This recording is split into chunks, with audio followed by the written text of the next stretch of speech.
Hey guys, tonight we are going on a journey to a world that was about to get a lot smaller. But for you, standing on the edge of the Missouri River in 1861, it still feels impossibly, terrifyingly huge. We're heading to the Great Plains to help build the first transcontinental telegraph. It is a task that is part engineering marvel, part endurance test, and part psychological battle against a horizon that refuses to move. Just a fair warning, if you were actually there, you'd probably last about 6 hours before the combination of relentless prairie wind, alkaline water that tastes like old pennies, and the sheer, soul-crushing repetition of digging holes made you consider walking back to civilization. But lucky for you, you were just listening to my voice. So, before you get comfortable, take a moment to like the video and subscribe. But only if you genuinely enjoy what I do here. I always love hearing from you while the rest of the world is quiet. So please leave a comment and tell me which city you're in and what time it is right now. Are you catching this in the middle of a rainy night in Seattle, or is it a golden afternoon in Melbourne? Now, dim the lights, maybe turn on a fan for that soft background hum, and let's ease into tonight's journey together. You wake up in 1861, Omaha. And the first thing you realize is that the air doesn't smell like a city anymore. It smells like damp earth, wet canvas, and the pungent, unmistakable aroma of 200 mules who are just as unhappy to be awake as you are. You're relying on a thin blanket inside a wagon, and the sun is just a faint, bruised purple smudge on the eastern horizon. Behind you lies the Missouri River, the last umbilical cord connecting you to the industrialized world of the East. Ahead of you is 2,000 miles of nothing but tall grass and sagebrush. You step out of the wagon, and your boots sink into the soft, loamy mud of the riverbank.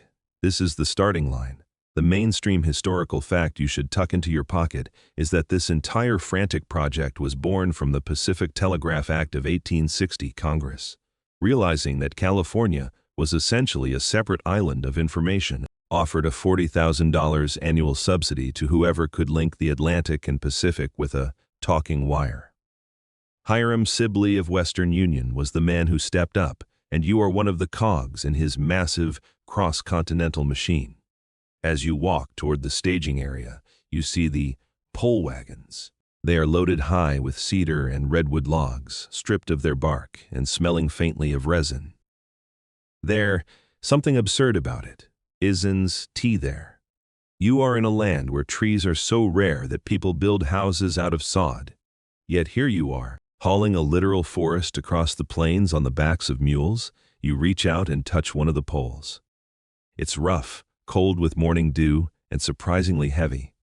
You realize that you aren't just building a communication line. You are planting a dead orchard across the heart of America. You see a man on a mule riding through the camp, shouting orders. This is Edward Creighton, the legendary surveyor and mastermind of the eastern half of the line. Here is a niche, slightly quirky fact for you. Before a single pole was ever set, Creighton personally rode the entire 2,000-mile route on the back of a mule to survey the terrain. He did this in the dead of winter, through blizzards and mountain passes, just to make sure the path was viable. Think about that next time your GPS loses signal for 10 seconds. This man mapped out the future of American telecommunications while worrying about his mule's ears freezing off. You find your crew, a group of 20 men who look like they've been dragged through a hedge backwards. Your job today is simple, yet monumental. You are at the very front of the line, before the wire can be strung, before the dots and dashes can fly. A hole has to exist. You grab a heavy iron spade and a post-hole digger. The metal is freezing, biting into your palms even through your leather gloves. You walk out past the last campfire, following a line of wooden stakes that disappear into the tall grass. The prairie at dawn is a hauntingly beautiful place. The grass is waist-high, a sea of green and gold that ripples in a wind that never ever stops. It's a sound like a constant, low-frequency sigh. You reach the first stake, you look back at Omaha, then forward at the emptiness. You lift the spade and drive it into the earth. Squelch. The soil is rich and black, but it fights back. It's a tangle of ancient roots that have held this ground for 10,000 years, and you are the first person to try and punch a hole through them for a piece of copper wire. This brings us to a point of intense scholarly discussion. Historians still debate whether the telegraph line was the primary cause of the sudden, dramatic collapse of the Pony Express, or if that iconic mail service was already economically doomed from the start. Some argue that the moment your crew set the first pole, the riders were already ghosts. Others suggest that the telegraph was so unreliable in its early months that the horses were still the only real way to move a secret. Standing here, with your spade in the dirt, you don't feel like a disruptor of industry. You just feel the ache in your shoulders. You dig 1 foot down, 2 feet. The rhythm is slow and hypnotic. Thrust, turn, lift, thrust, turn, lift. The sun climbs higher, turning the bruised purple sky into a glaring, pale blue. The sweat starts to sting your eyes, mixing with the fine dust kicked up by the mule teams behind you. You realize that you aren't just digging a hole for a pole. You are digging a grave for the Old West. The silence of the plains is about to be replaced by a constant electric hum. You finish the first hole. It's 4 feet deep, a neat, dark circle in the middle of the infinite green. You stand up, wiping your brow, and watch as a team of 6 mules pulls a wagon up to your position. The setters move in, grunting as they slide a massive cedar pole off the back and guide the base into the hole you just made. The pole hits the bottom with a solid, muffled thunk that you feel in your feet. You look up at the pole. It stands crooked for a second before the men pull it straight with ropes. It looks lonely. It looks ridiculous. A single stick of wood and 1,000 miles of grass. But then you look back toward Omaha and see the line starting to form. 1 pole, then another, marching in a straight, defiant line toward the mountains. You realize that you are the tip of a spear. The wind picks up, caught in the cross arms of the pole, and for a second, you hear a faint, whistling vibration. It isn't electricity yet, just the wind, but it sounds like a whisper. You grab your tools and move to the next stake. 30 yards away. The horizon hasn't moved an inch, and the sun is already starting to bake the back of your neck. You drive the spade back into the earth. Squelch, 1 down, thousands to go. You leaning against the side of a supply wagon, watching the Missouri River disappear into a shimmering haze behind you. If you thought digging that first hole was the hard part, I have some bad news. Digging is just physics. Logistics is a mental illness. You are currently part of a caravan that looks less like a construction crew and more like a nomadic civilization that has decided to declare war on the concept of distance. We are moving into the treeless part of the world. In the mainstream of American history, the Great Plains were often called the Great American Desert during this era. To the people in Washington, this was just a blank spot on a map. To you, it's a place where the nearest thing resembling a tree is currently being hauled. On a wagon you've been staring at for 3 hours. The sheer scale of the cargo is enough to make your brain itch. The mainstream historical fact you need to understand is that the telegraph line required roughly 25 to 30 poles per mile. Now, do the math actually. Don't your head will hurt.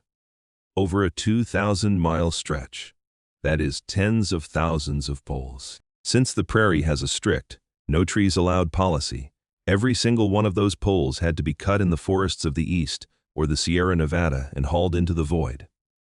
Western Union wasn't just a telegraph company. In 1861, it was the largest logging and trucking operation in the world. Except the trucks were made of wood and powered by animals that would bite you if you looked at them funny.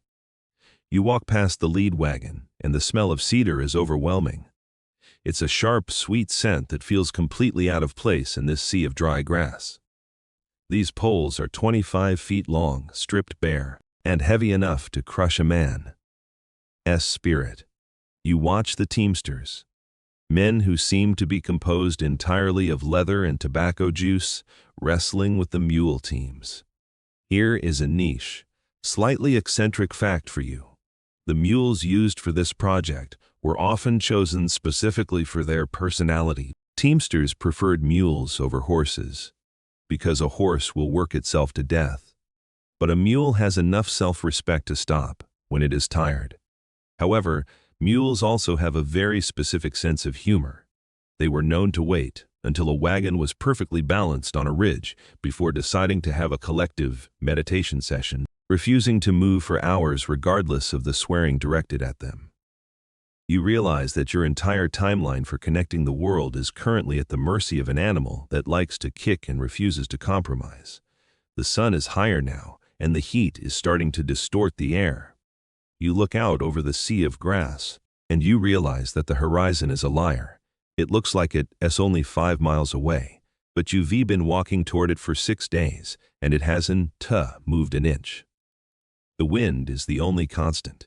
It has a dry, relentless gale that carries the fine, white dust of the alkaline flats, coating your clothes until you look like a ghost. You pull a bandana over your face, but the grit still finds its way into your teeth.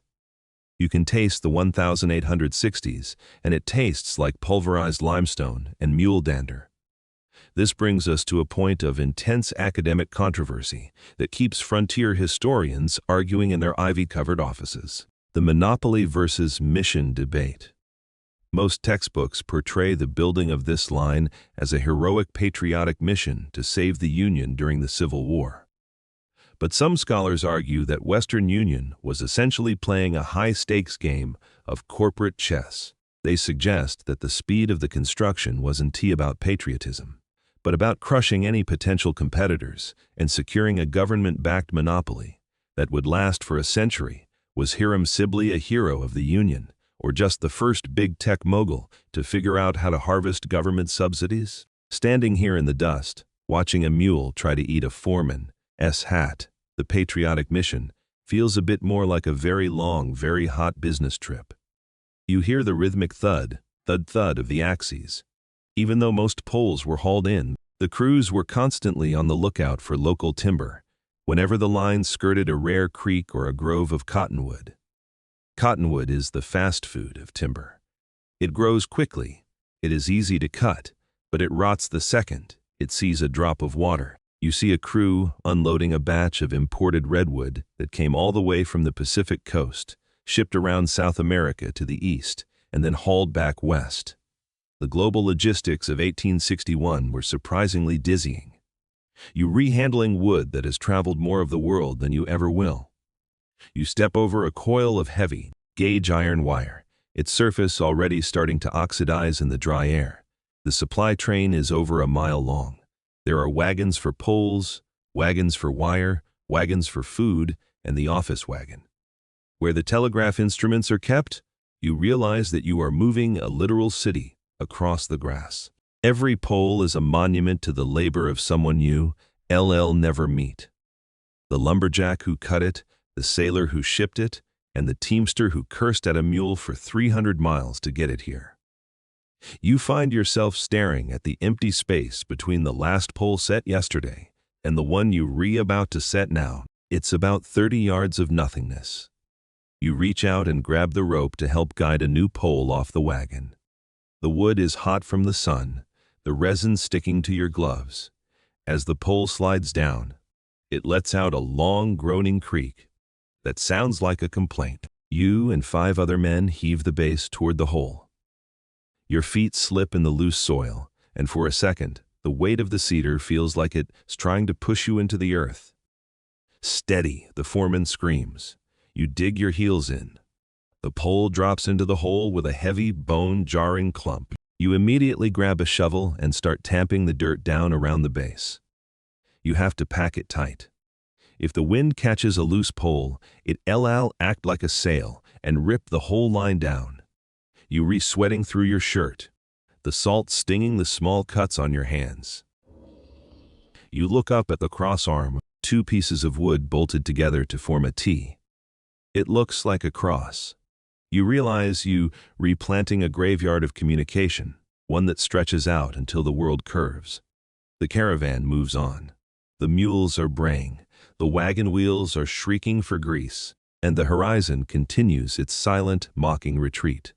You wipe the white dust from your forehead and pick up your spade. The next stake is 30 yards away. You think about the people in New York who will soon send messages across this stick you just planted. They won. Know about the mule that bit you, or the way the dust tastes, or the sheer, staggering weight of a treeless world. They just see a word on a piece of paper. You drive the spade back into the roots. Squelch, one more hole. The sea of grass doesn't care about your telegraph, but the poles are marching anyway. You are standing in the middle of a vast, emerald green nothingness, and your entire world has shrunk to the diameter of an 18-inch iron circle. You reholding a tool called a post-hole digger. Two long wooden handles connected to two curved iron blades that look like the beak of a very large, very angry bird. You thrust it into the earth, pull the handles apart to bite the soil, and lift, squelch. That's the sound of the prairie fighting back. It's a wet, heavy, rhythmic protest from a piece of ground that hasn't been disturbed since the last ice age. And it really does. Appreciate you trying to plant a cedar pole in its ribs. If you've ever tried to dig a hole in your backyard to plant a rose bush and felt like a hero, I am here to deflate your ego just a little bit. In the mainstream of American history, the construction of the Transcontinental Telegraph is often described as a rapid achievement. And it was, completed in just a few months. But for you, the person holding the spade, rapid is a flat-out lie. You aren't moving at light speed. You are moving at the speed of a human shoulder. The crews were expected to set between 5 and 8 miles of poles a day. That sounds like a brisk walk until you realize that every 30 yards, you have to stop and perform a 4-foot deep surgical procedure on the planet.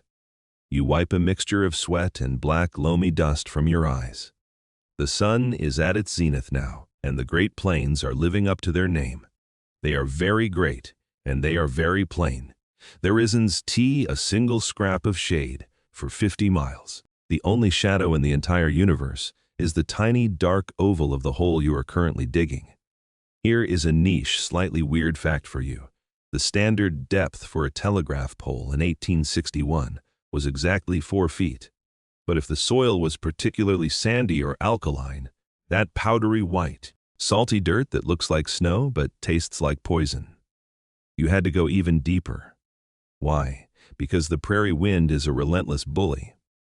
If your hole was even 6 inches too shallow, the first autumn gale would pick up that massive cedar pole and use it as a giant toothpick to draw lines in the grass, snapping the copper wire and cutting off the news of the war.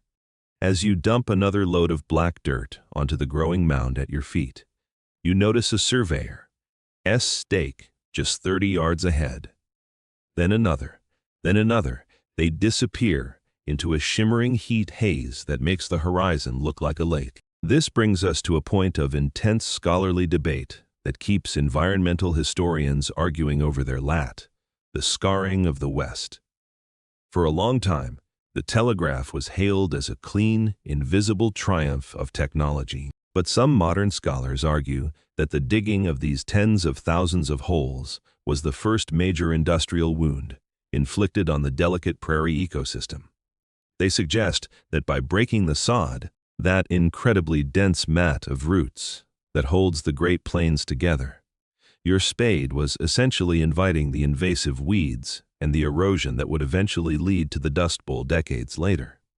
Others argue that it's a bit dramatic. After all, you just digging a hole. But standing here, watching the wind immediately start to blow your carefully excavated dirt back into the pit, you start to realize that the earth has a very long memory. The rhythm of the work is starting to do strange things to your head. Thrust, squeeze, lift, dump, thrust, squeeze, lift, dump. The sound of the spade hitting the soil has become the metronome of your life. In the silence of the plains, that squelch is surprisingly loud. It echoes off the sides of the hole. You start to hallucinate sounds. You think you hear the braying of a mule, but it's just the wind in the grass. You think you hear the clicking of a telegraph key, but it's just the dry stalks of sunflowers rattling against each other. You are becoming a part of the machine, a human piston designed to create a void for progress. You look down into your hole. You re 3 feet deep now. The soil is changing color, moving from the rich, black gumbo of the surface to a hard, stubborn clay that feels like digging into a brick wall. This is the hard pan. To get through this, you have to put your entire body weight onto the handles of the digger, jumping up and letting gravity do the work. It's a jarring, bone-shaking impact that vibrates all the way up into your teeth. You realize why the telegraph companies preferred to hire sturdy men. A thin person would simply bounce off the hard pan like a rubber ball. The snarky part of your brain, the part that hasn't been cooked by the sun yet, wants to point out that you are literally digging your own way across America. If you stop, the world stops. The president in Washington wants to know if San Francisco is still there. The bankers in New York want to know if the gold ships have arrived. All of that global commerce and national survival is currently hovering over this 3-foot-deep pit, waiting for you to find the strength to do it one more time. It's a lot of responsibility for a guy who just wanted a steady paycheck and a chance to see the buffalo. Speaking of the buffalo, you see a lone skull half buried in the grass near your feet. It's bleached white by the sun, looking like a piece of abandoned porcelain. You realize that you are digging through a graveyard. Not a human one, but a biological one. Thousands of years of bison grass and wind, all compressed into the dirt you are currently tossing over your shoulder. There's a quiet dignity to the prairie that makes your little hole feel almost insulting. You are putting a dead tree in the ground to carry a wire so people can talk about things that won't matter in 100 years. You hit 4 feet. You drop a plumb line to check the depth. It's perfect. You stand back and take a long, shaky breath of the hot air. Your hands are a mess of blisters and gray grit, and your lower back feels like it has been tied in a knot by a vengeful teamster. You look back and see the setters approaching. They are dragging a 25-foot cedar pole toward your hole, their boots kicking up a cloud of white dust. They guide the base of the pole into your pit. Steady now, the foreman grunts. The pole slides in with a heavy, satisfying whump. It's a solid sound, an anchor in the shifting sea of grass. You immediately grab your shovel and start tamping the dirt back in, packing it tight with the base of a heavy wooden rammer. You have to make the ground around the pole harder than the ground you dug up. You are essentially trying to heal the wound you just made. The pole is set. It stands perfectly straight, a vertical splinter of civilization against the curved spine of the earth. You look up at the crossarm, which is already fitted with its little green glass hat. You think about the next hole. It's 30 yards away. You pick up your post-hole digger, feeling the weight of the iron in your sore arms. You walk toward the next stake, your boots making a dry, crunching sound in the sagebrush. The horizon is still there, still mocking you, still 1,000 miles away. You drive the blades into the sod once more. Squelch. 2 holes down. 50,000 to go. You've stepped back from the newly tamped earth of the latest hole, and for a moment, you let your eyes wander up the length of that 25-foot cedar pole. It looks like a giant's toothpick standing defiantly against a sky that seems far too large for anything man-made to occupy. But if you look closely at the very top, at that horizontal crossarm, you'll see something that looks entirely out of place in this world of grit and mule hair. Resting there are 2 or 3 small, shimmering objects that catch the afternoon sun like jewels. They are beautiful, translucent, and colored a deep, watery aqua green. They look like fancy little hats for a wooden head. These are your insulators, and in the high-stakes world of 1861 electrical engineering, they are the only things keeping your invisible messages from leaking into the dirt and disappearing forever. The mainstream historical fact you should tuck under your sweat-stained hat is that wood, while great for holding things up, is a terrible place to store electricity, especially when it gets wet. In the 1860s, telegraphy was still a fledgling science of fluid and current. Without these glass blocks, the electrical pulse, the dots and dashes that carry the news of Lincoln's latest speech or the movement of the Confederate Army, would simply hit the damp wood of the pole and run straight down into the earth. It's called grounding, and out here on the prairie, where a single thunderstorm can turn 100 miles of line into a soggy mess, grounding is the enemy of progress. The glass acts as a barrier, a stubborn little island of non-conductivity that forces the electricity to stay on the wire where it belongs. You reach into a crate on the back of the supply wagon to grab a fresh pair. They are heavy in your hand, cold despite the sun, and shaped like a bell or a tiered skirt. Most of the ones we're using are made by the Brookfield Glass Company, and here is a niche, slightly eccentric fact for you: that beautiful, signature, telegraph green color isn't a fashion choice. It's the result of impurities in the sand used by 19th-century glassblowers. Specifically, it's iron oxide. Since these were industrial products meant to sit on top of a pole in a desert, nobody cared about clearing the glass of its natural tint. So, you are currently decorating the American West with thousands of pieces of accidentally artistic scrap glass. They look like they should be on a Victorian dining table, but instead, they are destined to be the targets of every bored farm boy with a slingshot for the next 50 years. You take a wooden pin, a threaded peg made of seasoned oak, and you begin to screw the glass hat onto it. Creak, creak, click. It's a satisfying sound, the glass meeting the wood. You then take a heavy iron hammer and nail the wooden pin into the crossarm of a pole that hasn't been set yet. This brings us to a point of intense academic controversy that still has industrial archaeologists debating over their dusty catalogs: the threaded revolution. In 1861, there was a fierce, high-stakes argument over whether the interior of the glass insulator should be smooth or have threads like a screw. Some scholars argue that the smoothbore insulators used in the early days were a disaster because the wind would simply rattle them off the poles, causing the line to sag. Others point out that the early threaded designs were prone to cracking because the glass and wood expanded at different rates in the brutal prairie heat. You're currently using a mix of both, depending on which crate was closest to the wagon door, which means some of your jewels are probably destined to fall off before the first winter snow. The wind picks up again, and it's carrying that white, powdery alkali dust we talked about earlier. It coats the glass, turning the vibrant green into a dull, chalky gray. This is a problem you didn't see coming.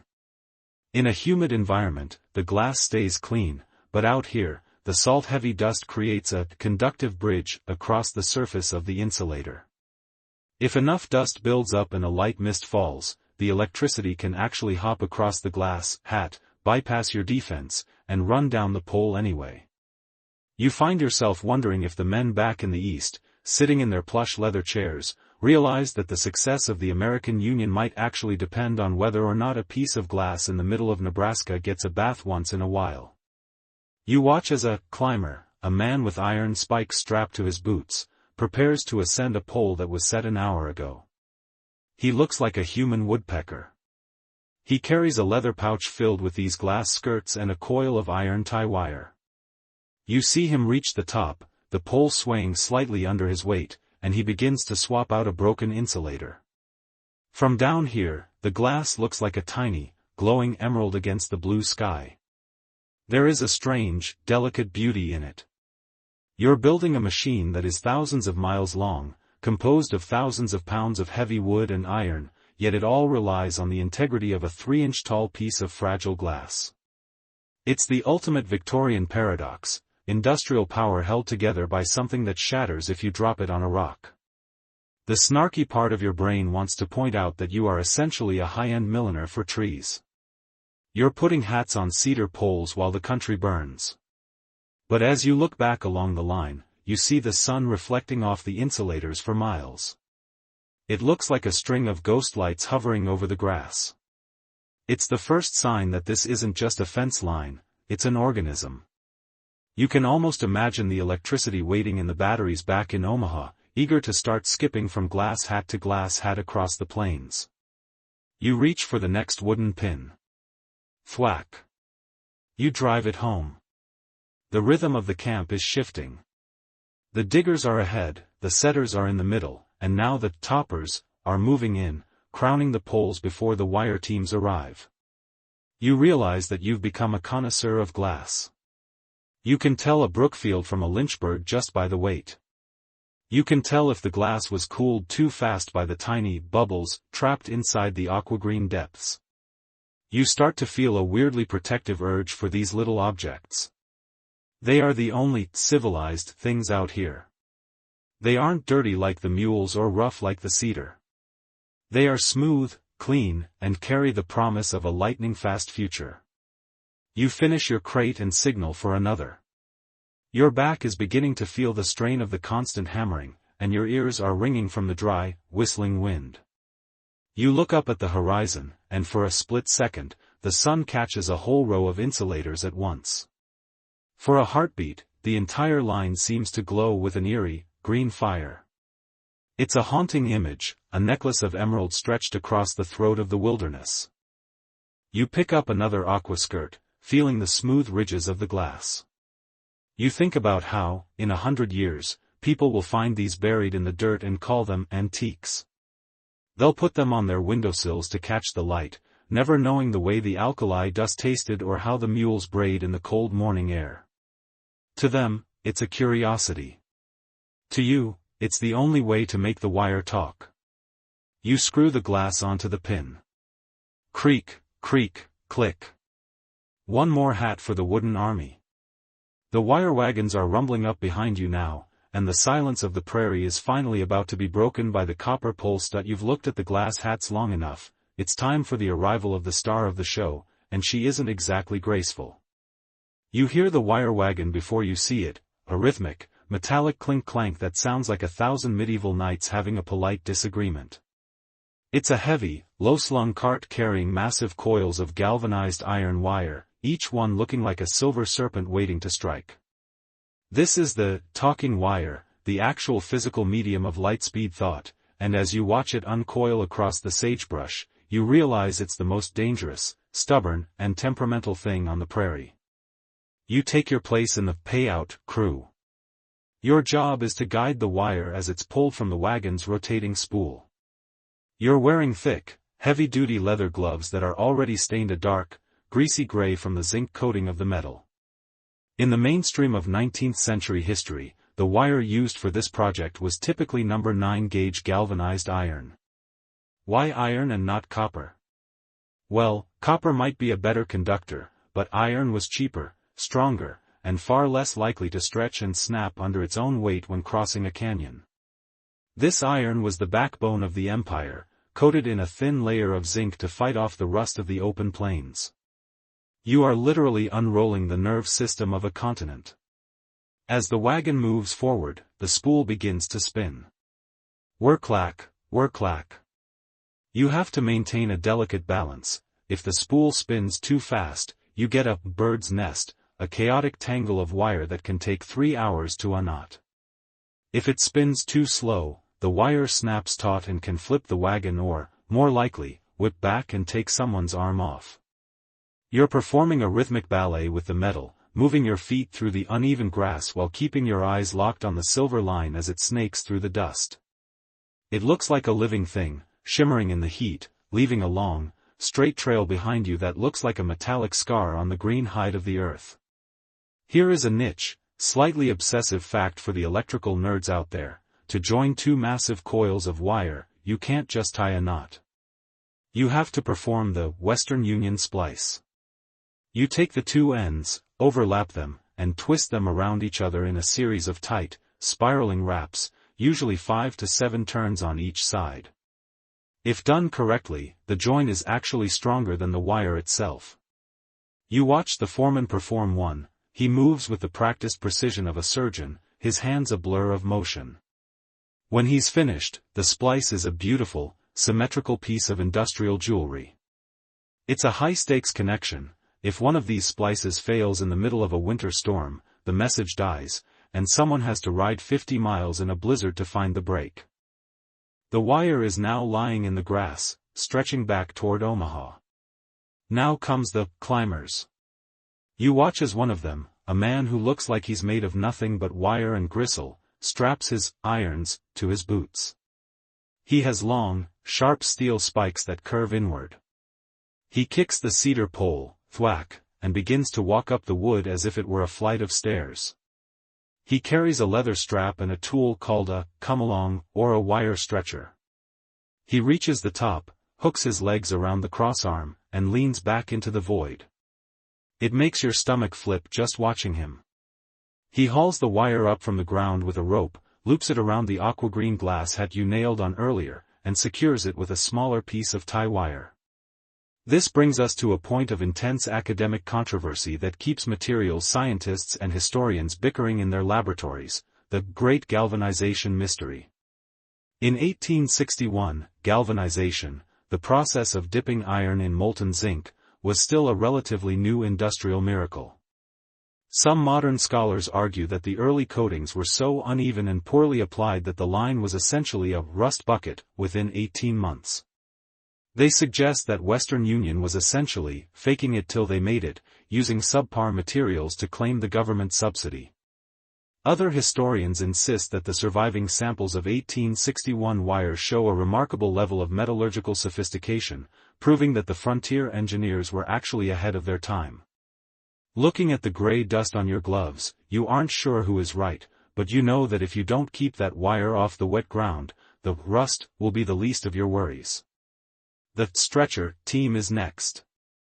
They use a mule-powered winch to pull the wire tight between the poles. You watch the mule, a particularly bored-looking animal named Barnaby, lean into his harness. The wire begins to lift out of the grass. It makes a haunting, metallic, singing sound as the tension increases. Hum-zing. It's a low-frequency vibration that you can feel in your teeth. The wire rises higher and higher until it's a straight, silver needle cutting through the sky. You have to pull it tight enough to stay off the ground, but loose enough to account for the sag, the thermal expansion and contraction. If you pull it too tight, the first cold night in October will shrink the metal and snap the poles like dry twigs. It's a game of millimeters and gut feeling. The snarky part of your brain wants to point out that you are essentially building the world's longest guitar string. If a giant were to pluck it, the note would probably be heard in California. But as you look down the line, you see the wire wagon already moving toward the next pole. The rhythm is relentless. Unspool, climb, haul, stretch, repeat. Your shoulders are a map of fire, and your fingers are so stiff you can't fully close your hands. You realize that you aren't just installing technology, you are weaving a web. For the first time in history, the distance between here and there is being bridged by a physical thread of iron. You walk past a section of wire that's already been tensioned. The wind catches it, and the wire lets out a high, lonely whistle. In the silence of the prairie, it sounds like a ghost trying to remember a word. You look back at the trail you've left behind. The poles are marching, the wire is singing, and the emerald jewels are glowing. You are part of a silver snake that is currently swallowing the American wilderness, one 30-yard stretch at a time. A bird, a meadowlark, lands on the wire about 50 yards back. It sits there, chirping, completely oblivious to the fact that it is perching on a lightning bolt of human communication. You smile, wipe the zinc dust onto your trousers, and head back toward the wagon. The next coil is ready. The next pole is waiting. And the sun is starting to sink, turning the iron wire from silver to a deep, bruised copper. You grab the line, feel the cold vibration of the payout, and start the dance again. Work-lack. The snake is hungry, and it's moving west. You're sitting by the embers of the cook fire now, your boots finally off and your toes enjoying the rare luxury of not being cramped inside leather for a few minutes. The prairie night is huge, filled with the kind of stars that make you feel like a very small, very dusty speck on a very large marble. But just as you're starting to drift off to the sound of the wind in the sagebrush, you feel it, a low, rhythmic vibration in the soles of your feet. It isn't the rumble of a distant storm, and it isn't the teamsters moving wagons. It's a heavy, thumping sound, like 1,000 drums being played softly under the earth. You look out toward the line of poles you just spent 12 hours planting, and in the silver moonlight, you see the shadows moving. They are massive, shaggy, and look like boulders that have decided to go for a walk. These are the bison, and they are about to become your most frustrating technical difficulty. In the mainstream history of the American West, the 1860s were the final twilight of the great bison herds. In 1861, there were still millions of them, a living, breathing carpet of brown fur that stretched from Texas to Canada. To the Telegraph Company, they were a majestic nuisance. To the engineers, they were 600-pound wrecking balls with a specific itch that only a cedar pole could scratch. You see, on a treeless plain, a 25-foot vertical stick of wood isn't a communication tool, it's the greatest backscratcher ever invented by man.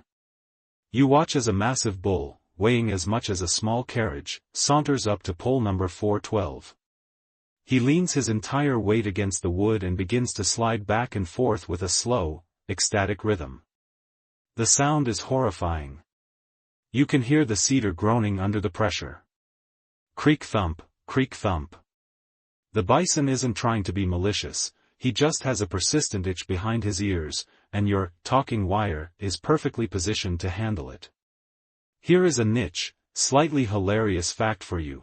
The bison loved these poles so much that they actually became a major cause of signal failure.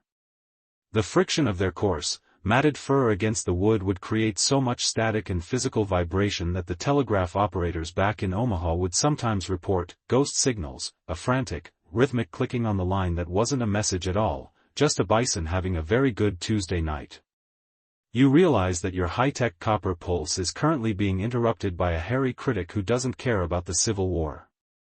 As you watch the bull finally move on, leaving the pole leaning at a precarious 30-degree angle, you see the foreman rubbing his temples. This brings us to a point of intense academic controversy that keeps frontier historians and ecologists arguing in their journals, the telegraph as a biological barrier. For decades, it was believed that the telegraph line, a single strand of wire and a row of poles, was enough to psychologically disrupt the migration patterns of the bison. Some scholars argue that the unnatural hum of the wind in the wires and the smell of the creosote used to treat the wood acted as an invisible fence, keeping the herds from reaching their traditional grazing grounds. Others, however, point out that bison are notoriously stubborn and would likely walk through a brick wall if they felt like it. They suggest the telegraph was just a minor curiosity, and it was the later arrival of the railroads and hunters that truly broke the herds. Standing here in the dark, watching a calf try to eat a piece of fallen tie wire, you're inclined to think the bison aren't scared of your tech, they're just confused by it. The crew has tried everything to buffalo-proof the line. You see a pile of bristleboards in the back of the repair wagon, wooden planks studded with sharp iron nails that were supposed to be wrapped around the base of the poles to discourage scratching. But here is the quirky twist of the 1860s, the bison didn't find the nails painful, they found them invigorating. Instead of staying away, the herds would travel for miles to find a spiked pole because the iron nails were even better at getting through their thick winter coats. You've essentially spent a week installing high-end grooming stations for the local wildlife. Every morning, you have to go out with a team of mules to pull the pole straight again, and you find clumps of dark, musky bison hair caught in the splinters of the wood. It's a never-ending cycle of human builds, nature itches. You stand up and walk toward the leaning pole, your lantern swinging in your hand. The air smells like dust, dry grass, and the heavy, earthy scent of bison musk, a smell like wet wool and old peppercorns. You look at the wire. It's still attached, but it's sagging dangerously close to the ground. If a second bison decides to join the party, the whole thing will snap. You grab a crowbar and a shovel. You have to redig the base and tamp the earth down even harder this time. The irony isn't lost on you, you are thousands of miles from the war, trying to connect the world's most sophisticated minds, but your primary job tonight is being a janitor for a very large cow. The snarky part of your brain wants to point out that the bison were here first. This is their living room, and you just put a giant, vibrating toothpick in the middle of it. But the industrial you knows that the wire has to stay up. You dig your shovel into the dirt, feeling the heavy loamy soil. It's exhausting, repetitive work, performed in the middle of a vast, dark sea of grass where the only light is your flickering tallow candle. You can hear the herd moving in the distance, a low, constant shuffling of hooves and grunts. It sounds like the earth itself is breathing. You finish straightening the pole and tamping the soil. You look up at the insulators. In the moonlight, they look like cold, green eyes watching the prairie. You feel a strange sense of respect for the bison. They are a part of the silence you are trying to break. Your telegraph is a thin, fragile thread of now, while the bison represent a forever that is slowly being pushed into the corners of the map. You realize that once the line is finished, the forever will be gone. The news of the world will travel faster than any herd can run, and the Great Plains will never be this quiet again. You walk back to your bedroll, your muscles humming with a fatigue that feels like it's made of lead. You lie down, pulling your scratchy wool blanket up to your chin. The ground is still vibrating slightly. You close your eyes, and in the darkness, you can still hear the wind whistling through the wire, a high, lonely note that sounds like the prairie's own telegraph message. You wonder if anyone on the other end will ever understand the cost of a single dot or dash. It's not just copper and cedar, it's sweat, mule kicks, and the rhythmic scratching of 1,000 bison. The night deepens, the fire dies down to white ash, and the bison move further west, their shadows merging with the hills. You are safe, for now, in the middle of the grass. Tomorrow, there will be more holes to dig and more wire to stretch. But for tonight, the itch has been scratched, the line is straight, and the prairie is at peace. You drift into a heavy, dreamless sleep, the sound of the braying mules fading into the background hum of history. You wake up to the sound of a tin plate hitting wood, a sharp, clattering clank that signals the start of the morning calorie intake. The sun hasn't even thought about peeking over the horizon, but the cook, a man whose skin has been cured by grease and sun until it looks like a piece of old luggage, is already shouting. You crawl out of your blanket, your joints letting out a chorus of protests that sound like a bag of dry gravel. Your mouth feels like it's been lined with velvet dust, and your first thought isn't about the grandeur of connecting a nation, it's about the absolute, staggering boredom of the menu. Welcome to the culinary high life of the 1861 frontier. In the mainstream of American history, we love to talk about the pioneer spirit, but we rarely talk about what that spirit had to digest. Since the railroad hasn't reached this far yet, and refrigeration is a fantasy from a future century, every single calorie you consume has to be portable, preserved, and persistent. You are essentially a human engine running on a diet of salt, flour, and sawdust-flavored dreams. You stand in line, holding your tin mug and plate, following the scent of the only thing that keeps you from walking back to Omaha, the coffee. This isn't the artisanal, bean-to-cup brew you might enjoy in a cozy modern cafe. This is frontier coffee, which is mostly water pulled from a muddy creek, boiled with a handful of crushed beans, and stretched with roasted chicory or even dried peas to make it last longer. It's blacker than a mule's heart and hot enough to peel the skin off your tongue.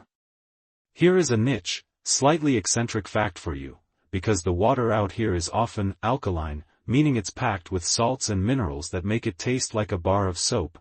The coffee is the only way to mask the flavor of the land. In fact, many crews would toss a clean eggshell into the pot to help settle the grounds and sweeten the alkaline bite. You take a sip, and it feels like a bolt of lightning hitting your stomach. Then comes the salt pork. You watch the cook pull a slab of it from a brine-filled barrel. It's not bacon, it's white, waxy, and so heavily salted that it looks like it's been rolling in a snowbank. He fries it in a heavy iron skillet until it's swimming in a lake of clear, bubbling grease.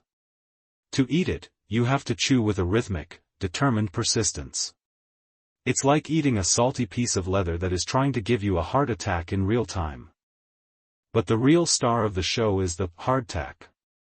You pick up a square of it from a wooden crate marked U.S. Army surplus.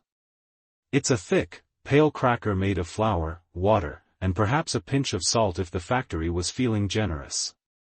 In the journals of 1861, it was often called sheet iron crackers or toothbreakers. If you try to bite it dry, you will lose a molar, guaranteed.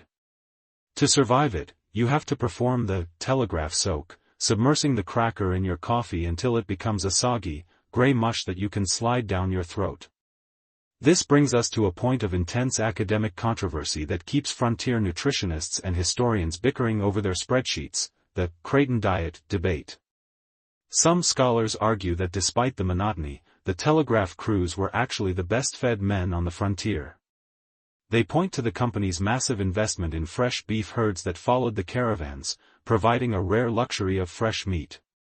Other historians, however, point to the frantic journals of the men on the ground, describing a scurvy-riddled nightmare where the lack of fresh vegetables led to bleeding gums and rotting teeth by the time the line reached the mountains. Was the telegraph built on a foundation of high-protein steak, or was it a race against malnutrition? Standing here, picking a bit of grit out of your mushy cracker, you suspect the truth is somewhere in the middle, probably leaning toward the mushy cracker side. Here is a slightly gross but true fact about your breakfast: the hardtack inhabitants. Because these crates of crackers sat in warehouses and wagons for months, they were often colonized by weevil larvae and small moths. The men out here, being pragmatic and very hungry, didn't throw the crackers away. Instead, they dropped the hardtack into their boiling coffee. The heat would force the larvae to float to the surface, where they could be skimmed off with a spoon, or, if you were in a hurry, just drunk as extra protein. They called them skillygaly when fried in pork fat. You look closely at your coffee. Nothing is floating today. You consider this a small, rare victory in a world of constant defeats. You sit on the tongue of a wagon, scraping the last of the pork grease with a bit of cracker.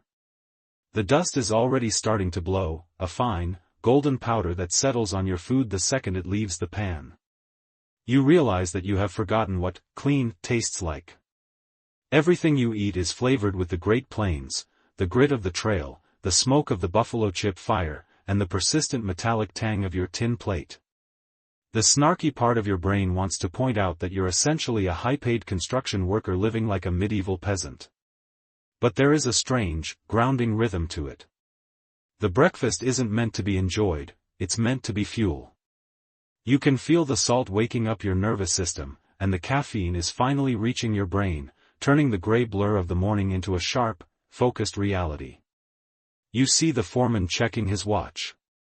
In 10 minutes, you'll be holding that iron spade again. In 20 minutes, you'll be sweating through your shirt. You look out at the line of poles stretching back toward the sunrise. They look like a row of skeletal soldiers. You realize that your body is being transformed by this diet and this work. You're losing the city softness around your middle, replaced by a hard, salty resilience. You've become a creature of the plains, a man who can find a full meal in a dry cracker and a cup of muddy water. You stand up, dumping the dregs of your coffee into the dry grass. It vanishes instantly, the thirsty earth drinking the caffeine. You grab your spade and head toward the lead wagon. The horizon is still waiting, and the mules are already braying their morning complaints. You take a deep breath of the air, which smells like sagebrush and fried pork fat. It's not the life you imagined, and it certainly isn't the life they'll show in the movies, but it's yours. One more hole. One more pole. One more day of salt and dust. The copper pulse is waiting for you to dig its path, and your stomach is finally full enough to face the nothingness. You're standing there, leaning on the rough, splintered bark of pole number 582, watching the dust from a lone rider fade into the shimmering heat of the horizon. He wasn't a telegraph official, and he wasn't a teamster. He was a courier from the east, a man who looked like he hadn't slept since the previous presidency, and as he rode past your crew, he didn't just bring dust, he brought a headline. A place called Bull Run. A retreat. A war that was supposed to be over in 90 days but was instead turning into a continental bonfire. You look down at the iron spade in your hand and suddenly, the repetition of digging holes doesn't just feel like a job anymore.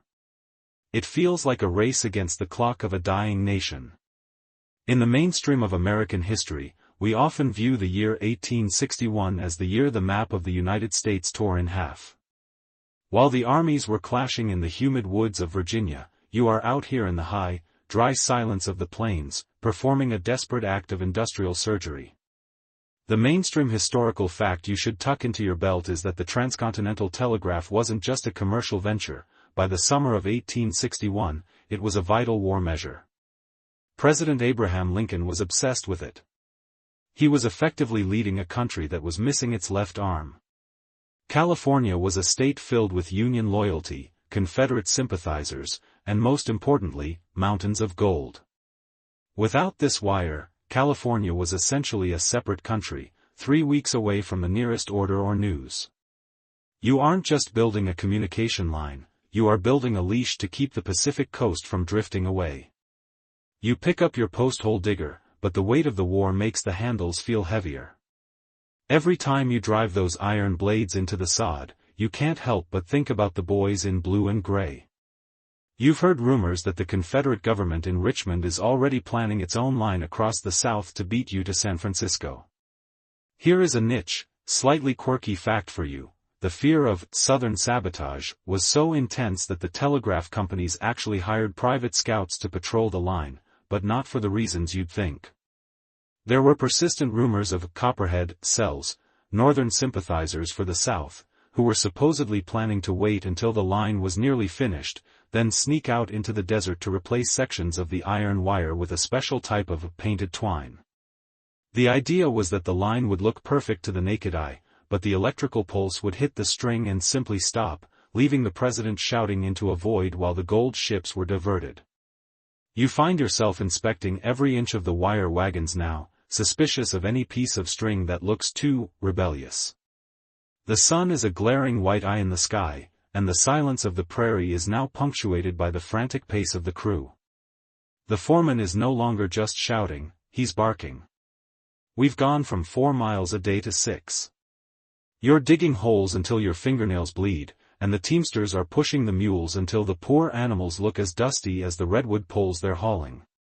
This brings us to a point of intense academic controversy that keeps Civil War historians and tech heads arguing over their archives, the "end of the Pony Express" debate. Most people believe the telegraph was the hero that connected the country, but some scholars argue that the rush to finish the line was actually a catastrophic mistake for Western intelligence. They point out that while the telegraph moved information at light speed, it was incredibly easy to cut. A single man with a pair of pliers could blind the president for a week. The Pony Express, while slower, was decentralized and harder to stop. Academic historians are still debating this, often wondering if the Union actually made itself more vulnerable by putting all its strategic eggs into a single, fragile iron basket. Was the telegraph a high-tech armor or a giant, glittering target? Standing here, looking at how easily a bison could knock over your work, you start to see the academic's point. Your national survival tool is held up by dirt and a prayer. The snarky part of your brain wants to point out the irony of your situation. You are out here in the most peaceful, empty place on earth, but you are working under the shadow of the bloodiest conflict in history. You see a cloud on the horizon and for a split second, you don't think rain, you think cannon smoke. You've become jumpy. Every time a telegraph operator in the office wagon lets out a shout, the whole crew stops. Is it a victory? Did the war end? Did they take Richmond? Usually, it's just the operator complaining that the battery acid leaked onto his boots, but for 10 seconds, every man in the camp is holding his breath. You're digging a hole in an alkaline flat now. The dirt is white and chalky, looking like a field of crushed bone. The dust gets into your lungs, making every breath a scratchy reminder of the desert. You realize that the war has changed the physics of the prairie. Before, the horizon was just a distance to be conquered. Now, the horizon is where the news is hiding.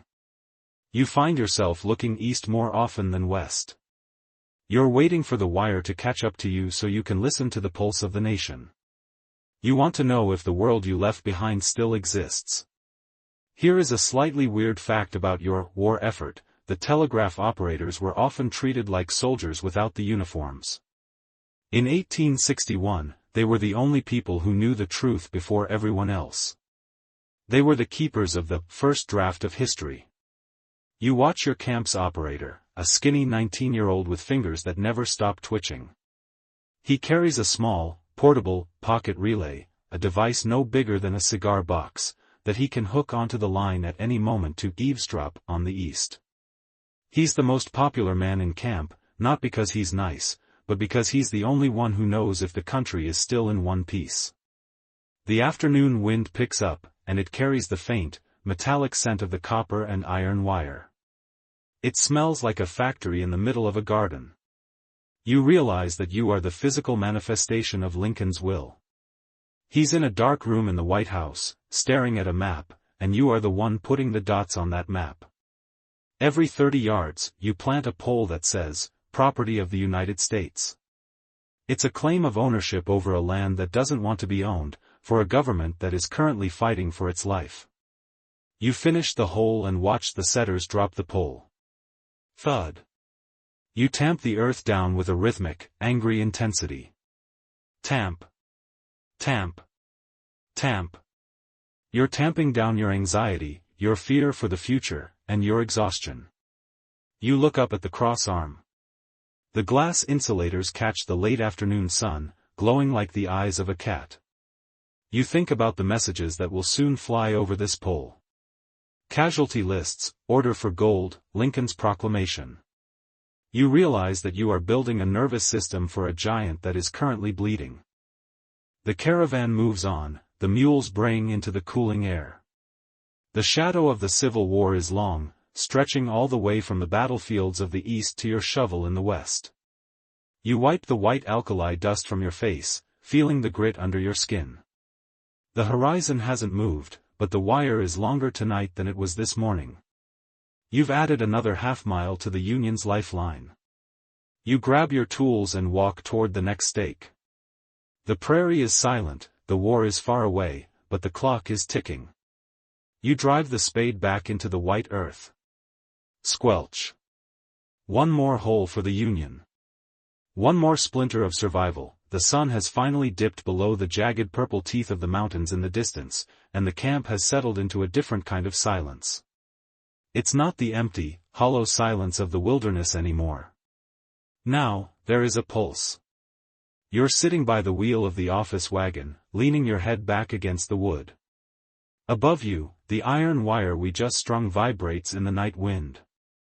If you listen closely, it isn't just a whistle, it's a low-frequency hum, a metallic moan that makes the entire wagon shiver. You reach out and touch the cedar pole beside you, and you could swear you feel a faint, rhythmic tingling in your fingertips. It's the electricity of the 1860s, crude, temperamental, and currently carrying the weight of a billion unspoken words. You look into the back of the wagon, where the telegraph operator is hunched over a small table. The light from his single tallow candle makes his shadow look like a giant crow on the canvas walls. He's surrounded by Grove cells, glass jars filled with zinc, platinum, and a terrifying amount of nitric acid. The smell is enough to peel the paint off a barn. It's a sharp, acrid ozone scent that sticks to the back of your throat. This is the battery room of the prairie. The mainstream historical fact you should tuck into your pocket tonight is that Samuel Morse didn't just invent a code, he and his partners birthed the first binary revolution. Those jars are currently churning out the chemical energy needed to push a signal through 1,000 miles of iron and rust. Without that stinking acid, your poles are just a very expensive fence. The operator's hand is on the key, a small brass lever that clicks with a sharp, percussive clack-clack-clack. In the stillness of the desert, it sounds like a woodpecker made of metal. He's not even looking at the paper, he's listening to the sounder, a little electromagnetic device that translates the incoming current into noise. Here is a niche, slightly beautiful fact for you: every telegraph operator in 1861 had what they called a fist. Just like people have unique handwriting, every operator had a unique rhythm to their tapping. A man in Omaha could tell who was sending the message from a camp in the middle of a sagebrush sea just by the swing and the weight of the clicks. "That's Jimmy," he'd say. "He's tapping fast because he wants his dinner." You realize that even in this world of cold iron and acid, the human voice has found a way to survive the wires. The snarky part of your brain wants to laugh at the absurdity. You've spent 14 hours today digging through hardpan clay and wrestling with mules. Also, this 19-year-old kid can send a message that probably says, "Send more beans," or "The president had a cold." You are the physical labor supporting a ghost. But then, the operator stops. He looks at you, his eyes bloodshot and wide. "They're talking about the war," he whispers. The wire is alive all the way to Washington. This brings us to a point of intense academic controversy that keeps social historians and media theorists tossing and turning in their sleep. There is a heated debate about the death of the secret. For all of human history before this wire, news moved at the speed of a horse. If something happened, you had time to process it, to let it cool, to wait for a second perspective. But scholars now argue that the telegraph invented the modern crisis. By making news instant, it stripped away the luxury of time. Some historians believe that the telegraph actually made the Civil War worse because it allowed for instant, emotional reactions to every skirmish, fueling a national anxiety that never had a chance to subside. You wonder, as you listen to the clicking, if you're actually building a giant, continental nervous system that's designed to feel nothing but pain. You stand up and walk a few yards away from the camp, into the deep, velvety dark. The line of poles stretches away from you like a row of skeletal fingers. You look up at the iron wire. The pioneers who are beginning to see these lines in the distance often call them the talking wire, and some of the more superstitious travelers claim they can hear the voices of the dead trapped in the humming metal. Here is a quirky, slightly spooky fact. The wind blowing through the tensioned telegraph wires creates a physical phenomenon called the Aeolian harp effect. Depending on the temperature and the tightness of the wire, the line will play different musical notes. On a cold night like tonight, the wire shrinks, tightens, and the pitch goes up. It sounds like a chorus of invisible spirits singing in a language you almost understand. The men in the camp often joke that it's the sound of all the lies being told in the East finally catching up with the truth in the West. You feel a strange sense of vertigo. You are standing in a place where the physical world, the grass, the dirt, your aching back, is meeting the virtual world for the first time. Before this, information was a heavy thing. It was a letter in a bag, a book in a box. But now, information is weightless. It's a whisper traveling at light speed through a piece of iron you helped haul. You realize that you have effectively killed the far away. Once this line is done, there will be no more great unknown. Everywhere will be here, and every time will be now. The clicking stops. The operator blows out his candle, and the acrid smell of the acid seems to fade into the scent of the sagebrush. The camp is silent again, except for the braying of a mule in its sleep. You realize that the whispers are still there, even if the key isn't moving. The wire is always ready, always tensioned, a silent string waiting for a finger to pluck it. The snarky part of your brain reminds you that in about 5 hours, that 19-year-old kid is going to wake you up because he needs a new hole for a new pole. The virtual world is nice, but it still requires a man with a shovel to hold it up. You walk back to your bedroll, your boots crunching on the dry earth. You look at the aqua-green glass insulators on the nearest pole. In the starlight, they look like trapped fireflies. You lie down, pulling your blanket over your ears to muffle the hum of the wire. But you can still feel it, that low, electric throb in the ground. It's the sound of the 19th century ending and the modern world beginning. You're tired, you're dusty, and your left shoulder is definitely never going to be the same, but as you drift off, you have a strange thought: you aren't just a laborer. You are a bridge. You are the one who turned the silence of the prairie into a conversation. You close your eyes, and in your dreams, the dots and dashes start to look like the stars, skipping across the sky toward a horizon that is finally finally starting to feel a little bit closer, you wake up, and for a split second, you've forgotten which state you're in.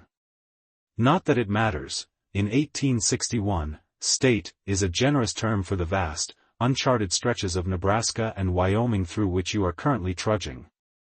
You crawl out of your wagon and immediately trip over a clump of silver-gray sagebrush. The air is bone-dry and smells like bitter herbs and sun-baked rock. The tall, lush sea of grass from Section 1 is gone, replaced by a gritty, sprawling desert that seems to have been designed by someone who hated the concept of landmarks. There are no hills, no trees, and no pity. Just the relentless sun and an endless expanse of sagebrush that scratches at your shins until you're bleeding through your denim. Welcome to the psychological danger zone of the Great Plains. In the mainstream of American history, this part of the journey is often called the High Desert or the Sagebrush Sea. By the time your crew reached this point in late summer, the romanticism of the frontier had been thoroughly beaten out of everyone by the sheer, repetitive scale of the nothingness. The mainstream historical fact you should know is that the Telegraph line almost exclusively followed the existing paths of the Oregon, California, and Mormon trails. Why? Because the surveyor, Edward Creighton, wasn't an idiot.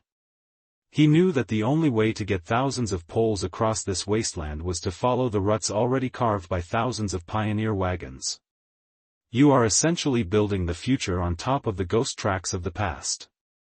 You grab your post-hole digger, but your hands are so cracked from the dry air that the wooden handles feel like sandpaper. You walk out to the next stake, following the measuring wagon. This brings us to a niche, slightly eccentric fact for you. How do you measure exactly 30 yards between poles in a land with no yardsticks? The crews used an odometer wagon. They would tie a bright red rag to one of the spokes of a wagon wheel and have a man sit on the back and count the revolutions. 1, 2, 3. They knew exactly how many turns of the wheel equaled 30 yards. You realize that the entire backbone of American communication was measured by a bored man staring at a piece of laundry spinning in the dust. It's a very 19th century way to build a high-tech network. You reach your stake and look down. The ground isn't black soil anymore, it's a pale, crumbly crust of gray earth and tangled sagebrush roots. You drive the spade in, but instead of the satisfying squelch of the riverbank, you get a sharp, metallic clink. The roots are like iron wire. They've been growing here for centuries, weaving a subterranean net that holds the desert together. To dig a hole here, you have to use an axe first, chopping through the roots like you're clearing a forest that's only 6 inches tall. The dust rises in a fine, choking cloud, sticking to your sweaty skin until you look like a statue made of clay. This brings us to a point of intense academic controversy that keeps frontier historians and anthropologists arguing over their maps, the telegraph as an act of conquest. For a long time, historians portrayed the telegraph as a civilizing force that brought peace by allowing for better diplomacy. However, a newer school of scholars argues that the line was a deliberate provocation against the indigenous tribes, specifically the Sioux and Shoshone, whose lands you are currently stapling with cedar poles. Academic historians are still debating this, often wondering if the telegraph was a genuine tool for unity or the first, high-speed, weapon of territorial expansion. To you, digging a hole in the heat, the conquest feels a lot less like a grand strategy and a lot more like a very long day of manual labor. The snarky part of your brain wants to point out that the horizon is a liar. You've been looking at that same flat-topped butte for 3 days. You walk toward it, you dig toward it, you dream toward it, but at sunset, it's exactly the same distance away. This is the telegraph blues, a specific kind of mental fatigue where the vastness of the space starts to make you feel like you're shrinking. Some of the men in the camp have started talking to the mules. Not just giddy-up talk, but deep, philosophical conversations about the meaning of life and the quality of the hardtack. You find yourself nodding along when Barnaby the mule grunts in response. At least he's a good listener. You chop through the last root and start to dig.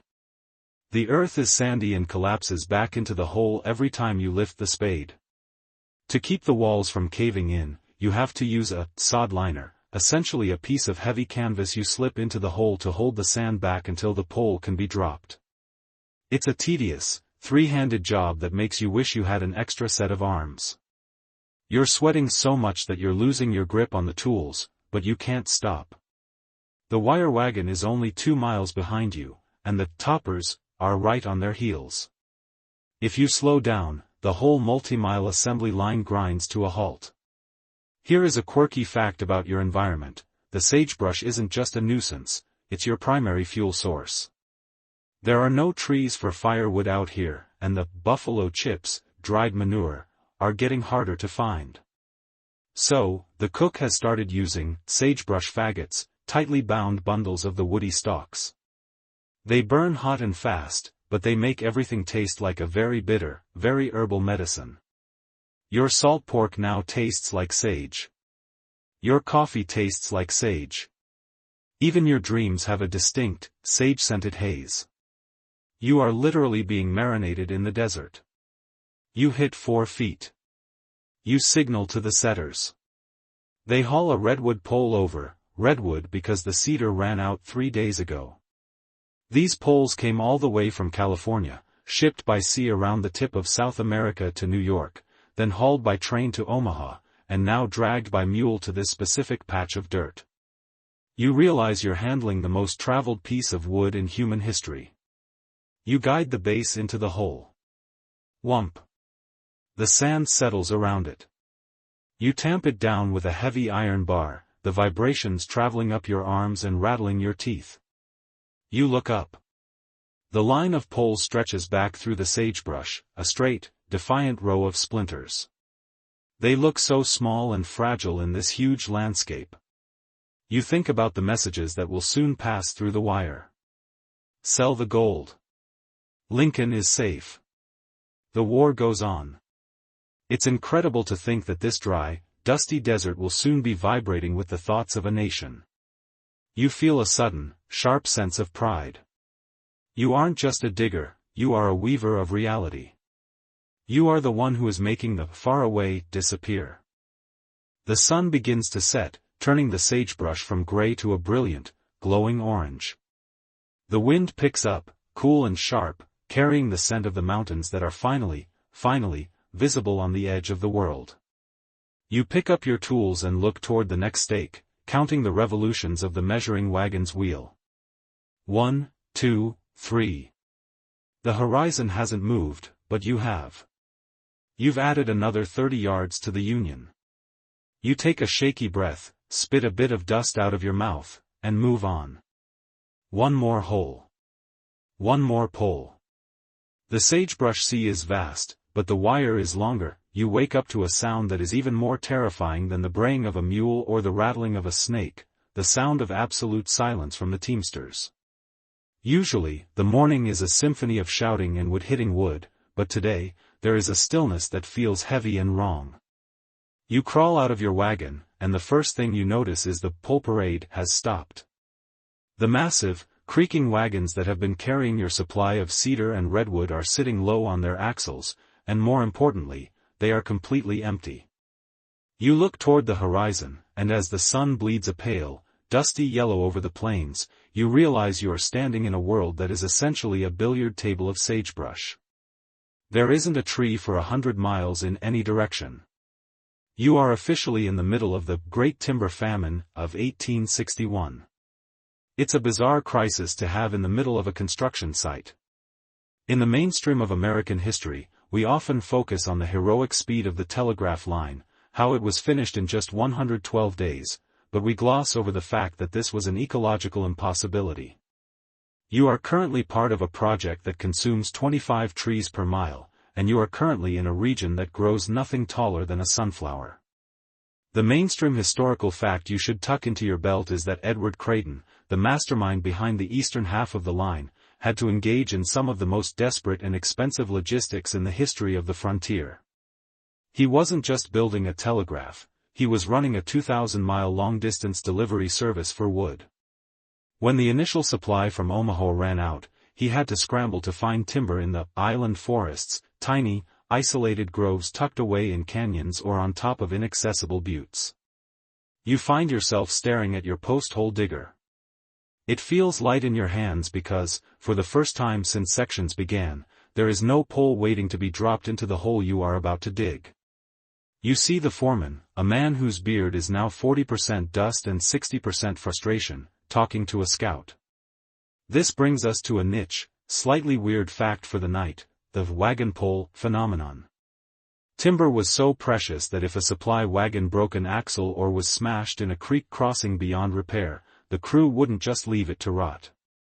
They would meticulously disassemble the entire wagon, bolt the heavy oak chassis pieces together with iron straps, and turn the remains of the vehicle into a telegraph pole. You might be walking past a section of the line tonight where the talking wire is literally being held up by the ghost of a freight wagon that used to carry flour to Denver. It's a scrappy, desperate kind of engineering that makes you realize just how close this whole project is to falling apart. As you walk out to the next stake, you notice the crew has started a new, scavenging, routine. We've gone from high-quality cedar to what the men call, driftwood and dreams. This brings us to a point of intense academic controversy that keeps frontier archaeologists and historians arguing over their research grants, the durability versus speed debate. For over a century, the 1861 Telegraph was hailed as a marvel of engineering. But a newer school of historians argues that the line was actually a shambles of scrap wood. They suggest that in the rush to finish before the winter snows and win the government subsidy, the crews used whatever was within a 10-mile radius, green cottonwood that would rot in 6 months, stunted willow that couldn't support the weight of the wire, and even abandoned fence posts. Academic historians are still debating this, often pointing out that nearly 1/3 of the poles had to be replaced by the following summer because they simply couldn't handle the physics of the prairie. Was it a miracle of progress, or was it the 19th century equivalent of a cheap rental property that looked good on day 1 but collapsed on day 2? The snarky part of your brain wants to point out that you are currently being paid to dig a hole for a maybe. You're digging a hole for a pole that doesn't exist yet, for a line that might rot by next July, for a country that is currently busy shooting itself in the east. But you drive the spade into the dirt anyway. The soil here is hard and dry, packed with the silica of ancient volcanic ash. It doesn't squelch, it grinds. Every time the iron blades bite the earth, you feel a jolt in your elbows that makes you miss the soft loamy mud of Omaha. You hear a shout from the east. A dust cloud is rising, but it isn't the bison. It's the Mormon contract arriving. Here is a quirky piece of history. Edward Creighton knew the eastern crew would run out of wood, so he struck a deal with Brigham Young in Salt Lake City. He hired hundreds of Mormon pioneers to cut timber in the high Uinta and Wasatch Mountains and haul it east to meet your crew. You watch as a team of oxen, slow, massive, and incredibly patient, plods toward you, dragging a load of lodgepole pine. These poles are different, they're tall, straight, and smell like the mountains. They are the cavalry coming to save your workday. The arrival of the wood changes the mood in an instant. The teamsters start swearing with a renewed, cheerful energy. The setters grab their ropes. You finish your hole, reaching 4 feet just as the first pine log is guided into place. You notice that these poles haven't even been fully stripped of their bark. There's no time for aesthetics anymore. We're in the mountain's shadow, and the air is getting a sharp, cold edge at night that tells you the season is changing. You guide the lodgepole into the pit. Whump. It's a solid, heavy sound. It feels permanent, unlike the wagon parts and willow sticks from yesterday. You grab your tamping bar and begin the rhythmic pounding. Tamp. Tamp. Tamp. You're packing the earth so tight it feels like concrete. You look up at the insulators, their aqua glass reflecting the high-altitude sun. You realize that you have crossed a physical and psychological threshold. The treeless plains are behind you, and the mountains are no longer a dream on the horizon, they are the source of your materials. You've moved from being a scavenger to being a builder again. The sun is starting to tilt, casting a long, skinny shadow of the pine pole across the sagebrush. You look back at the line, and for the first time in days, it looks strong. The marching army of wood is no longer composed of orphans and scraps, it has the uniformity of the high forest. You pick up your spade and look toward the next stake. You can see the odometer wagons will spinning in the distance, the red rag a tiny, defiant flash of color in the gray desert. The snarky part of your brain reminds you that even with this new wood, you're still a man with a shovel in a very big room. But as you walk toward the next hole, you feel a strange sense of momentum. The wire is coming. The pulses are waiting. And even if these poles rot in a year, tonight they are holding up the future. You drive the spade into the gray crust once more. Clink. One more hole. One more pine. The famine is over, but the mountain is just beginning. You're standing in a world that has suddenly turned a very bruised, sickly shade of yellow. The relentless prairie wind that usually howls at your back has vanished, replaced by a stillness so absolute it feels like the atmosphere is holding its breath. You wipe a layer of dust from your forehead and look toward the west. The horizon is no longer a flat line, it's being eaten by a wall of clouds that look like black mountains rising out of the earth. They are anvil clouds, towering 30,000 feet into the air, and as you watch, a spiderweb of purple electricity flickers across their face. You look down at the heavy iron spade in your hand, then at the 25-foot cedar pole currently balanced on the setter's ropes, and you realize you are holding the world's most efficient lightning rod in a place that has absolutely nowhere to hide. Welcome to the electric terror of the 1861 High Plains. In the mainstream of 19th-century history, electricity was still a deeply mysterious force, often described in textbooks as a subtle fluid that flowed like water through the wires. People didn't fully understand the physics of grounding or high-voltage surges yet. To you, the telegraph isn't just a communication tool, it's a metallic invitation for the gods to strike you down. When the sky turns that specific shade of tornado green, the talking wire stops being a messenger and starts being a conductor for the raw, unbridled energy of the atmosphere. You find yourself staring at your arm. The fine hairs on your skin are standing straight up, vibrating with a static charge that makes your whole body feel like it's humming. Here is a niche, slightly terrifying fact for you: before a strike even hits, the telegraph line would often begin to sing with a high-pitched, electronic screech. This was caused by atmospheric static building up on miles of tensioned iron wire. Crew members in 1861 reported seeing St. Elmo's fire, a ghostly, dancing blue glow, flickering on the tips of the aqua-green glass insulators and the ends of the crossarms. It looked like the poles were haunted by the spirits of the messages they were about to carry. You look at pole number 712 and see that faint, shimmering blue aura, and you realize that science is about to get very loud, very fast. The first thunderclaps don't just rumble, they explode. It's a bone-shaking crack that sounds like the sky itself is being torn in two by a giant pair of scissors. This brings us to a point of intense academic controversy that keeps weather historians and electrical engineers bickering in their faculty lounges, the lightning magnet debate. For decades, it was argued that the installation of the telegraph line actually increased the frequency of forest fires and prairie blazes in the West. Some scholars argue that by placing thousands of metal-topped poles in a treeless landscape, we were effectively mining lightning from the sky and dumping it into the dry grass. Others, however, suggest that the wire actually acted as a massive diffuser, spreading the charge over miles of iron and preventing catastrophic single-point strikes. Academic historians are still debating this, often wondering if the telegraph made the West safer or more combustible. To you, as a bolt of lightning hits the ground 2 miles away with a blinding white flash, the diffuser theory feels like a very weak comfort. The snarky part of your brain wants to point out the absurdity of your current situation. You are standing in a flat basin with your feet in the mud, holding a 6-foot iron bar, next to a 25-foot wooden mast. You are essentially a walking, talking bullseye for the heavens. The foreman is screaming at everyone to drop the iron, but where are you going to go? The nearest town is a week away, and the only shelter is a canvas wagon that will likely be shredded by the wind in 10 minutes. So, you do the only logical thing, you crouch in the sagebrush, cover your head with your arms, and try to make yourself look like a very uninteresting rock.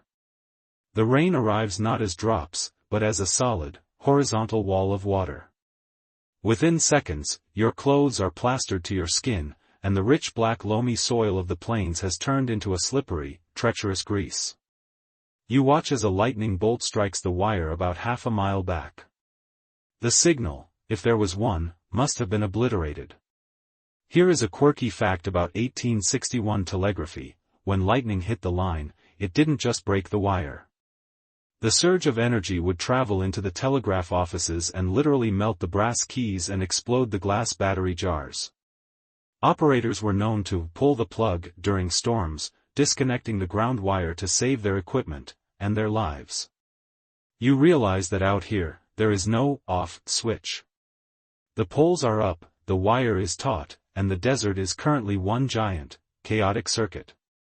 You peek out from under your arms and see the setters frantically trying to secure the latest pole before the wind topples it. The cedar log is swinging wildly on its ropes, looking like a battering ram aimed at the heavens. It's a scene of absolute industrial madness, human beings fighting a celestial war with nothing but hemp rope and sweat. You see a flash that is so bright you see the bones in your hands through your eyelids. The thunder follows instantly, a boom that is more of a physical impact than a sound. It feels like someone hit you in the chest with a heavy wooden mallet. The snarky part of your brain reminds you that this is what connecting the nation looks like in the brochure. They don't show the part where you're shivering in a mud puddle, smelling ozone and mule sweat, wondering if you're about to become a human charcoal briquette. But then, as the storm begins to move east, the rain softens into a light mist. The black wall of clouds retreats, and a double rainbow arches over the line of poles you just finished. The aqua-green insulators are dripping with rainwater, sparkling in the return of the sun like thousands of tiny, washed emeralds. The stillness returns, but it's different now. The air smells like clean, that sharp, metallic scent of rain on sagebrush and wet cedar. You stand up, your knees cracking, and realize you survived the metallic lightning. You walk back to the hole you were digging, which is now a miniature lake. You'll have to bail it out with a tin bucket before the setters can drop the next pine. It's a miserable, soggy task, but as you look west, you see the mountains of the Continental Divide glowing in the post-storm light. They are much closer now. They look solid, cold, and real. You pick up your spade, feeling the wet iron cold in your hands. The fist of the storm has passed, and the talking wire is still there, humming its high-pitched Aeolian tune. You realize that you have a new kind of respect for this line. It isn't just wood and iron, it's a survivor. It has held its own against the sky itself. You drive the spade into the mud once more. Squelch. One more hole. One more pole. The sky is blue again, but your hair is still standing up just a little bit. The copper pulse is still waiting, and the mountain is calling your name through the mist. You take a deep breath of the sage-scented air and get back to work. You're standing on a high, wind-scoured ridge, and for the first time in 4 months, the horizon isn't an empty line of sagebrush. You wipe a thick crust of salt and mountain dust from your eyes, squinting toward the west. There, appearing like a row of matchsticks against the jagged, snow-dusted peaks of the Wasatch Range, is something you haven't seen since you left the banks of the Missouri, another set of poles. They are marching toward you, rhythmic and steady, a mirror image of your own exhausted army of cedar and pine. Your heart does a strange little flutter in your chest, part relief, part disbelief. This is it. The Gamble crew, working their way east from Carson City, has finally come into view. The two ends of the world are about to shake hands in the middle of a desert. Welcome to the Valley of the Saints. You are descending into the Salt Lake Valley, and the mainstream historical fact you should tuck into your dusty pocket is that Salt Lake City in 1861 was the only true civilization for 1,000 miles in any direction. While the rest of the West was a chaotic scramble of mining camps and transitory trails, the Mormons had built an orderly, irrigated kingdom of stone and timber. For the Telegraph Company, this wasn't just a destination, it was a lifeline. Brigham Young, the leader of the LDS Church, understood that information was the ultimate currency of the frontier. He didn't just allow the telegraph to pass through, he mobilized his people to provide the labor and the timber that your eastern crews so desperately lacked in the treeless stretches of Wyoming. As you walk down the slope toward the meeting point, you notice something different about the poles coming from the west.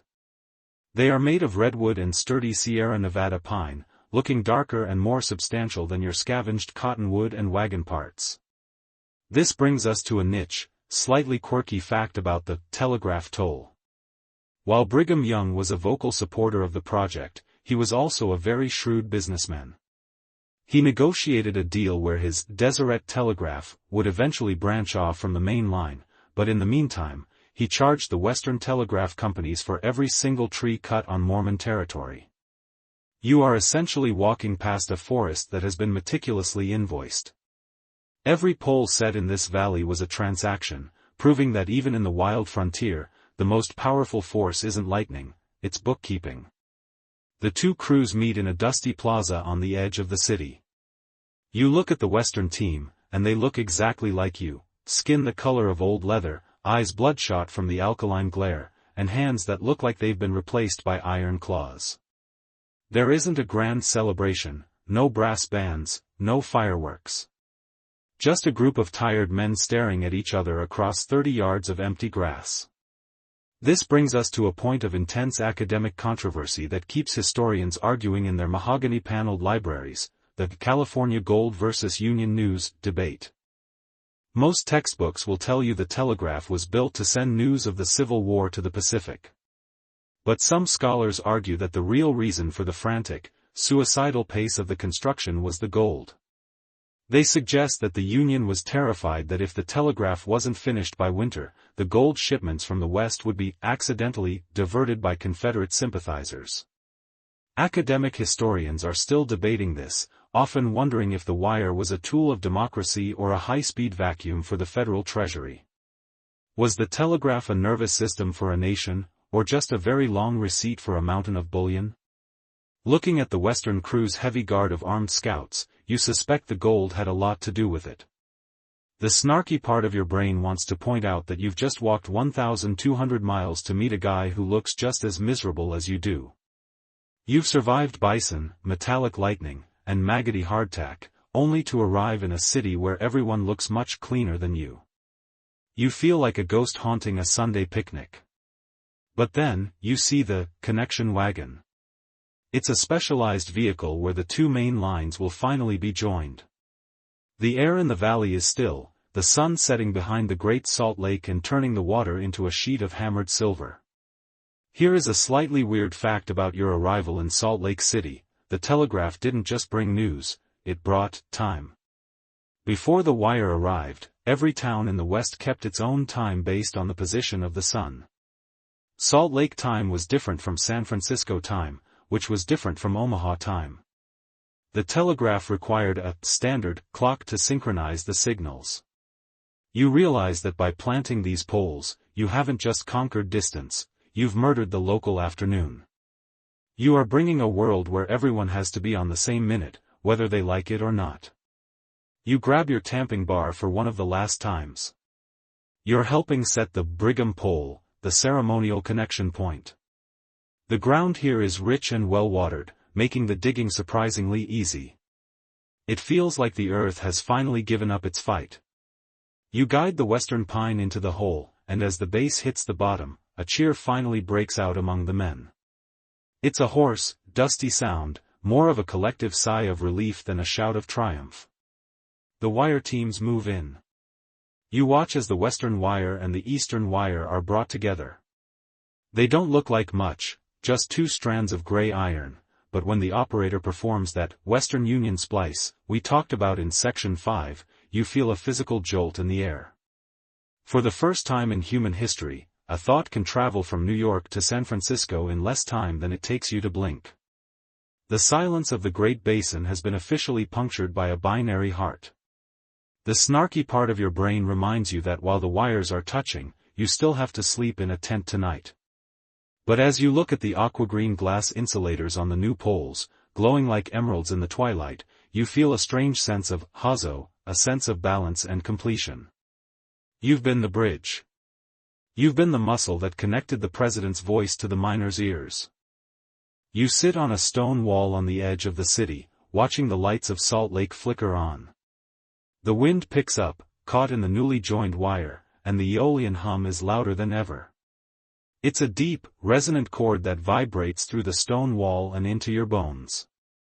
It sounds like a long-distance prayer. Tomorrow, the official messages will start. Tomorrow, the world will be different. But for tonight, you just want to smell the mountain air without the scent of mule sweat and sagebrush. You've reached the valley, you've closed the gap, and the horizon is finally exactly where it's supposed to be. You take a deep, shaky breath of the cold mountain air and prepare for the final stretch. The wire is alive, and so are you. You're standing in the center of Salt Lake City, and for the first time in nearly 4 months, you aren't surrounded by a sea of sagebrush or the mocking, distant shimmer of a heat haze. It's October 24, 1861. The air coming off the mountains is sharp and carries the scent of early snow, a cold promise that Grandmother Winter is officially knocking on the door. You look down at the final stake in the ground.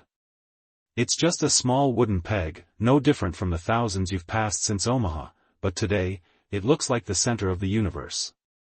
You're holding the heavy iron rammer, your knuckles white and scarred, your palms a map of calluses that have become their own kind of leather. You realize that you are exactly one hole and one pole away from ending an era of human history. No pressure, right?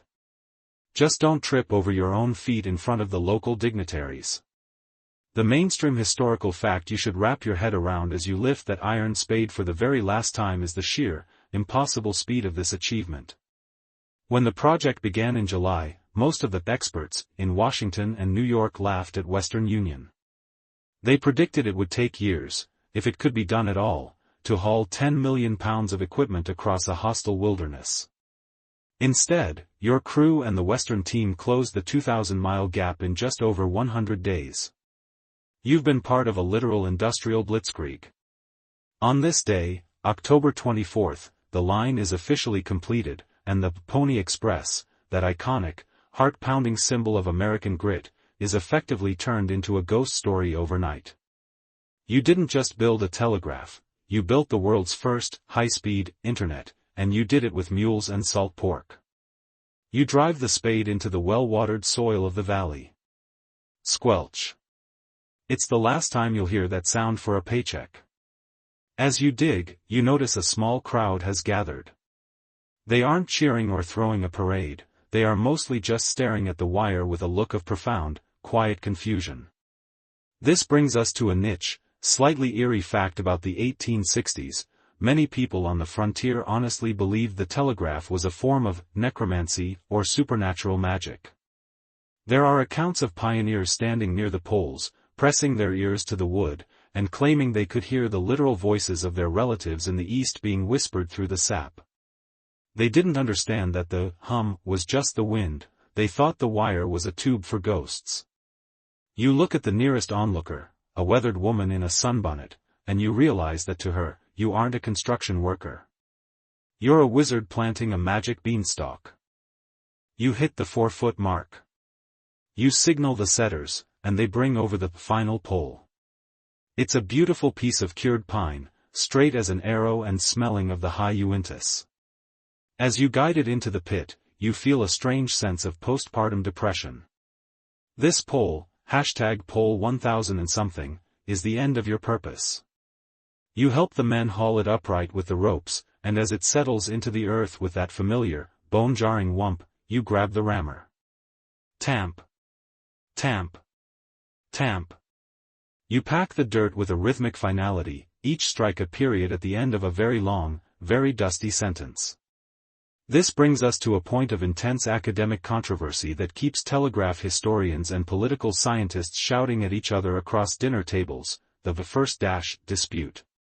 While history books give the credit for the first official message to Stephen J. Field, the Chief Justice of California, who sent a telegram to President Lincoln, some scholars argue that the real first message was a piece of high-stakes insider trading. They suggest that minutes before the official line opened, a rogue operator tapped a message to a group of bankers in New York about California's gold reserves, allowing them to manipulate the market before the president even knew the wire was hot.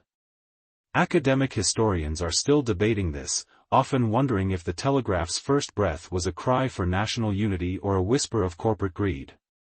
Looking at the operator's nervous fingers in the connection wagon, you wouldn't bet against the bankers. The snarky part of your brain wants to point out that despite all the magic and the science, you are still covered in 4 months' worth of Great Plains filth. You smell like a wet mule wrapped in a sagebrush cigar. But then, the operator hooks his pocket relay to the final splice. He closes the circuit. For a second, the world is absolutely silent. Then, click. Just one. Then another. Click-clack.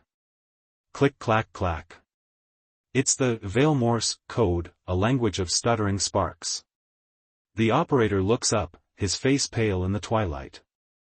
San Francisco is calling, he whispers. They want to know if the president is still in his office. You feel a jolt of vertigo that has nothing to do with exhaustion. In that 1 second, the Far West ceased to exist. The 3-week journey by stagecoach, the grueling months of the wagon train, the lonely gallop of the Pony Express, all of it was just murdered by a brass key. The world didn't just get smaller, it collapsed. You look back toward the east, where the line of poles disappears into the purple shadows of the mountains. You think about Omaha, 1,000 miles away. If you shouted right now, no one would hear you.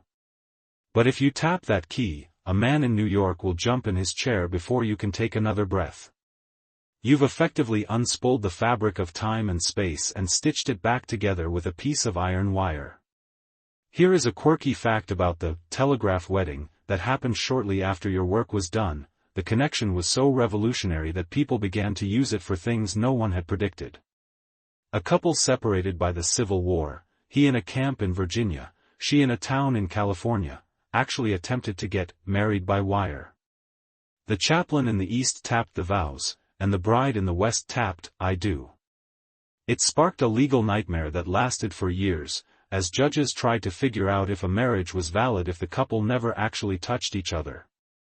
You realize that you haven't just built a bridge for news, you've built a bridge for the human heart, for better or worse.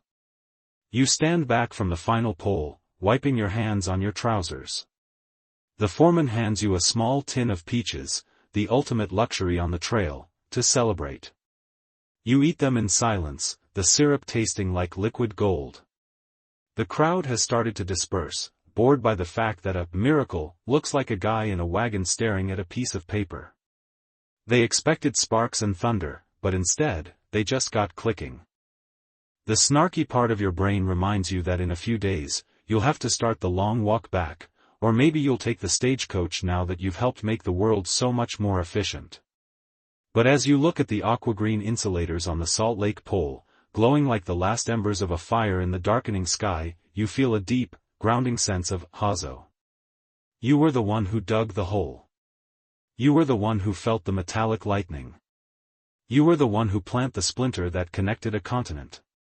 The sun is gone now, and the Aeolian harp effect in the wires has reached a crescendo. It's a deep, vibrating chord that seems to come from the core of the earth itself.